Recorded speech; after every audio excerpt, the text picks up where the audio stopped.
নমস্কার বন্ধুরা, বাংলা গল্পের সোনাঝুরিতে আজ আমরা শুনব নারায়ণ গঙ্গোপাধ্যায়ের একটি সুন্দর ছোট গল্প। আজকের গল্প সাহেবের উপহার। ভজকেষ্টবাবু দাওয়ায় বসে আমাকে বোঝাচ্ছিলেন যে আজকালকার স্কুল মাস্টারদের একেবারে দয়ামায়া নেই। তার ছোট ছেলে প্যাঙা ক্লাসে পেটের অসুখের মানে লিখেছিলেন আনহ্যাপিনেস অব দ্য বেলি। ভজকেষ্টবাবু মনে খুব ব্যথা পেয়ে আমাকে বলেছিলেন, তুমি বলো তো পেলারাম, পেট খারাপ হলে কি কারো মনে সুখ থাকে? বাড়িতে হয়তো তখন চিংড়ির কাটলেট ভাজা হচ্ছে, গন্ধে মমো করছে চারিদিক।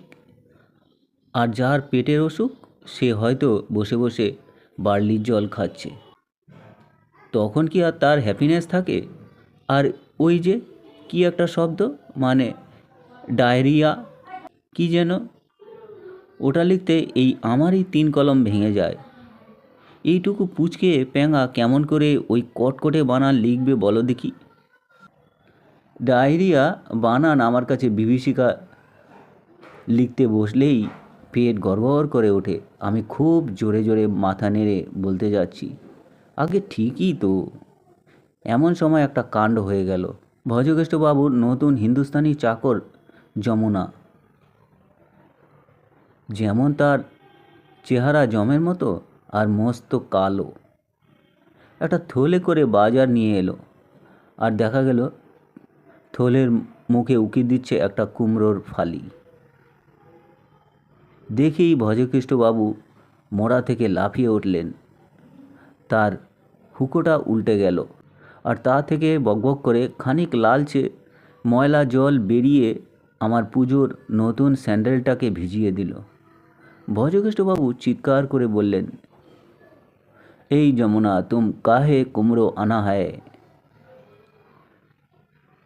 যমুনা অথচ জমের মতো দেখতে, সে বলল, ইয়ে তো বড়িয়া চিজ হয় বাবু, বড়িয়া চিজ, হামকা মুন্ডু, আভি ফেলে দাও কুমড়ো। যমুনা নিজে বোধহয় ভীষণ কুমড়ো ভালোবাসে, তাই বুক ভাঙা একটা দীর্ঘ নিঃশ্বাস ফেলে কুমড়োটা তুলে ছুঁড়ে ফিরে দিল রাস্তায়।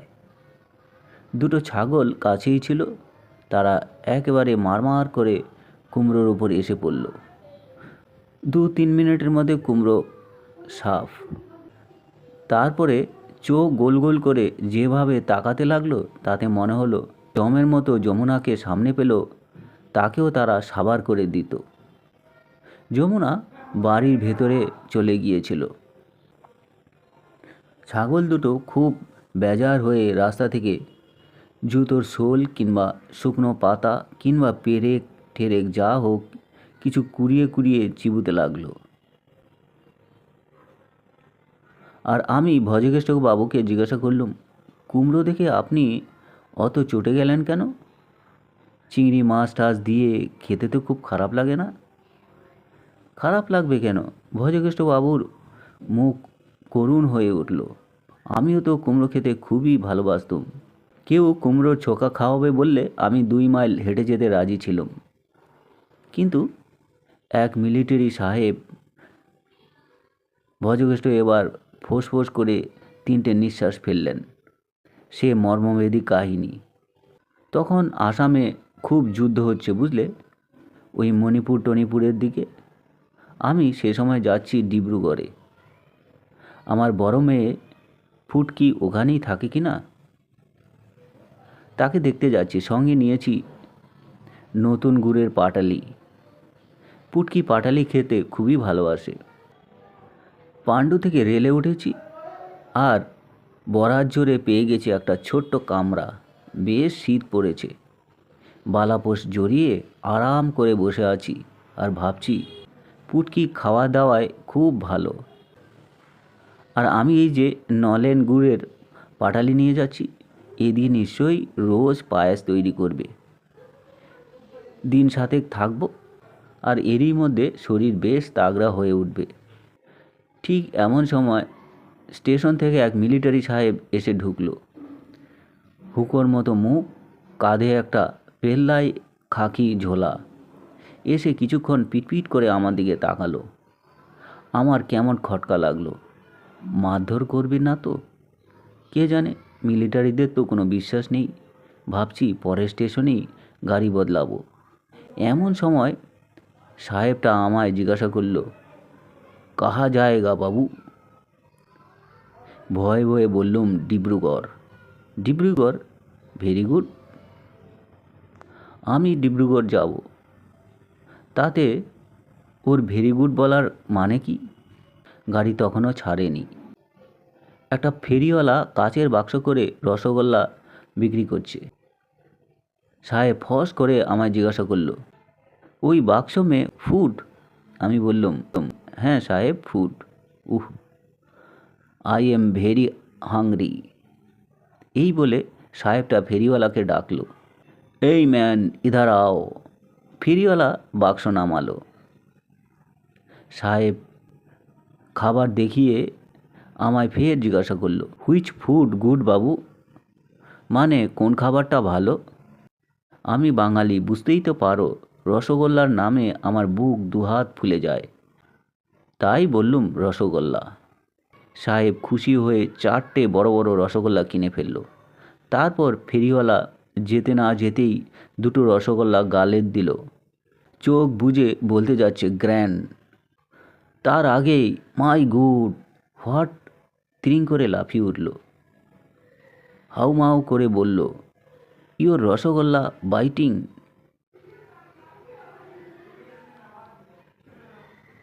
রসগোল্লা কামড়াচ্ছ? তা কি করে হয়? রসগোল্লা কি কাউকে কামড়ায়? রসগোল্লাকেই তো সবাই কামড়ায়। ফের কামড়াতে হয় বলে থুক করে মুখ থেকে ফেলে দিল। দেখি রসগোল্লার ভেতরে 3-4টে ডেরো পিঁপড়ে। আর কখন যে ফুটো করে বসেছিল ওরাই জানে। ট্রেন তখন স্টেশন ছেড়ে অনেকখানি চলে এসেছে। কোথায় ফেরিওয়ালা, কোথায় কি ভাবলুম। এবারে আমি গেছি, মেরে আমাকে ঠিক আলু চচ্চড়ি বানিয়ে দেবে। আমি তো ওকে রসগোল্লা কেনার বুদ্ধিটা বাতলে দিয়েছিলুম। মনে মনে আওড়াচ্ছি আর ভাবছি সাহেবটা বুঝি এই খ্যাক করে আমার ঘাড়ে এসে পড়বে।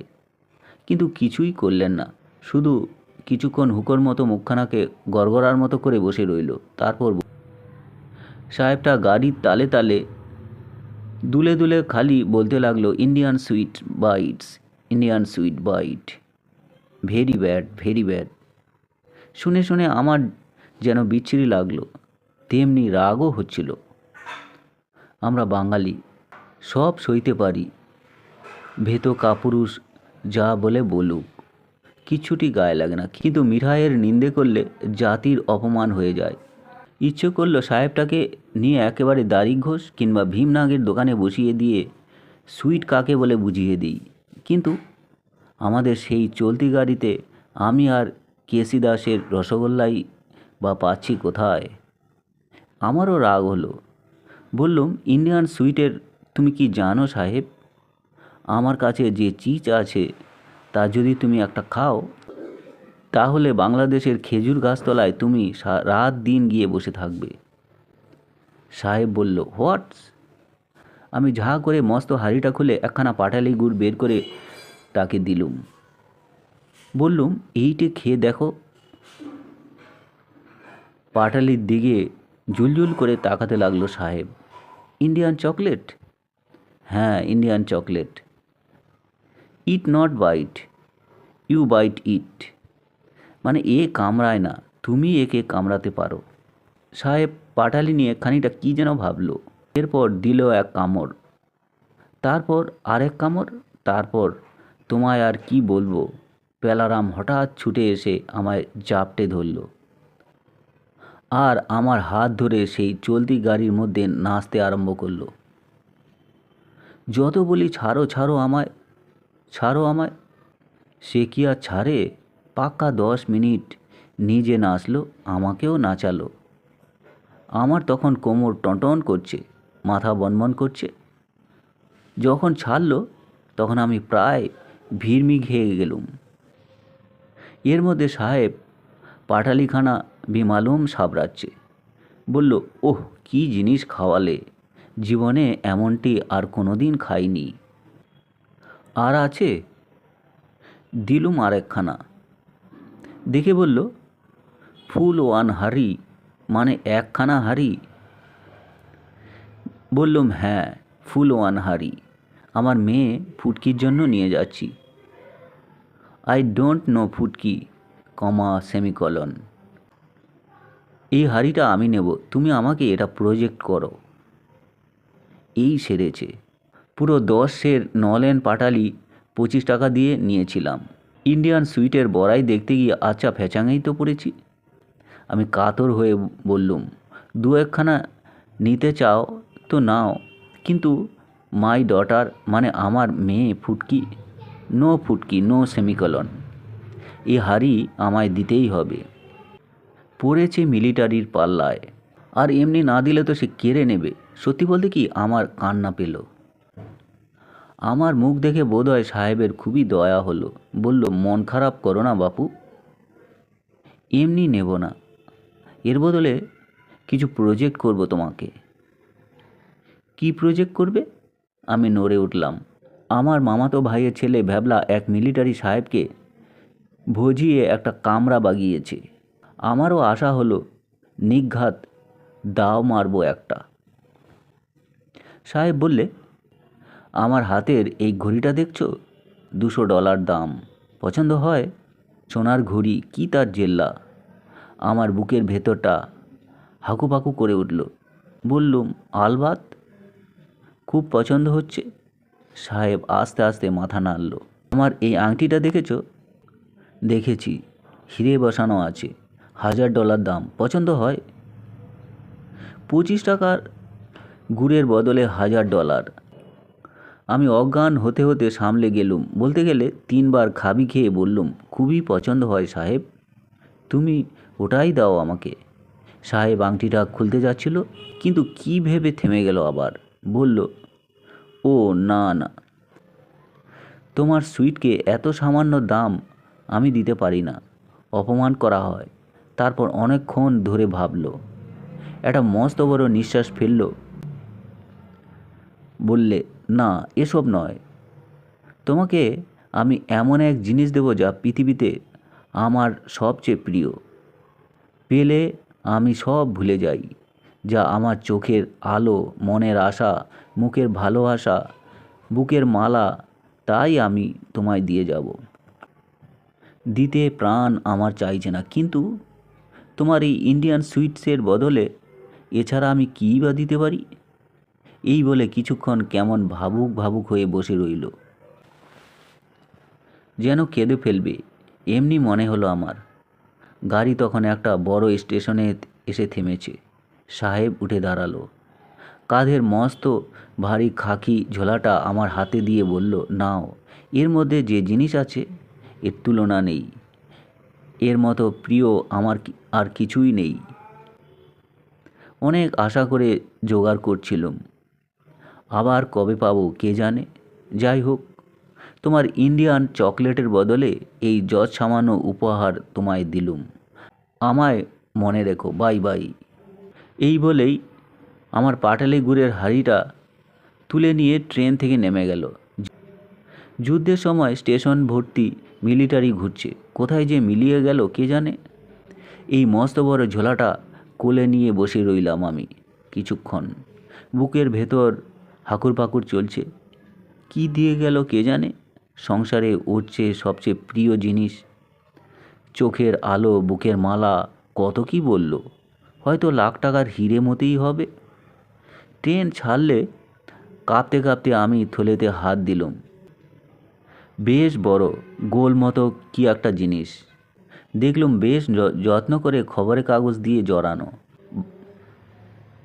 আমি টেনে বার করলুম। 25 টাকা পাটালি গুড়ের বদলে বোধ হয় পেলুম $1,00,000 জিনিস। খুলে দেখলুম। কি দেখলুম জানো পেলারাম? মাঝারি সাইজের একটা কুমড়ো, একটা নিটোল নির্ভেজাল কুমড়ো।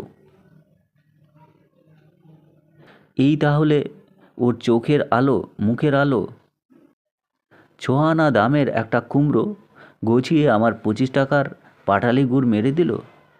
তোমায় কি বলবো পেলারাম, আমি তখনই ভীষণ কষ্ট পেলাম, একেবারে অজ্ঞান হয়ে গিয়েছিলাম।